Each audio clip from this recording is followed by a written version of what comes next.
महाराष्ट्र लोकसेवा आयोगाकडून MPSCची परीक्षा 18 नोव्हेंबर 2023 रोजी घेण्यात आली होती। यात दिवाणी न्यायाधीश कनिष्ठ स्तर आणि न्यायदंडाधिकारी प्रथम वर्ग मुख्य परीक्षेचा निकाल प्रसिद्ध करण्यात आलाय। यामध्ये रायगड जिल्ह्यातील अलिबाग शहरातील पंतनगर येथे राहणारी अॅडव्होकेट यशश्री नल्लुरी भगत यांची दिवाणी न्यायाधीशपदी निवड झाली आहे। यशश्री भगत हिनं राज्यातील 114 विद्यार्थ्यांमध्ये स्थान मिळवत दिवाणी न्यायाधीश कनिष्ठ स्तर आणि न्यायदंडाधिकारी प्रथम वर्ग या पदी विराजमान होऊन ऐतिहासिक यशाला गवसणी घातल्याने तिचं सर्वत्र कौतुक होत आहे। यशश्री भगत हिचे 1ली ते 10वी पर्यंतचे शिक्षण अलिबाग शहरातील सेंट मेरी स्कूलमध्ये तर 12वी पर्यंत शिक्षण वाणिज्य शाखेतून अलिबाग येथील कोकण एज्युकेशन सोसायटीच्या महाविद्यालयातून झालं। मुंबई येथील अमिटी युनिव्हर्सिटीमध्ये तिनं BA LLBचं शिक्षण घेतलं। तसंच अजिंक्य DY पाटील पुणे येथे LLM पूर्ण केलं आहे। 2022 मध्ये 114 जागा भरण्यासाठी आयोगाकडून जाहिरात प्रसिद्ध झाली होती।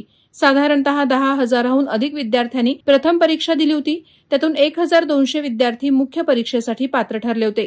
मुंबईतील न्यायालयात महाराष्ट्र लोकसेवा आयोगाचे अध्यक्ष आणि मुंबई उच्च न्यायालयाचे न्यायाधीश यांनी घेतलेल्या मुलाखतीचा अंतिम टप्पा यशश्री हिनं यशस्वीरित्या पूर्ण केला।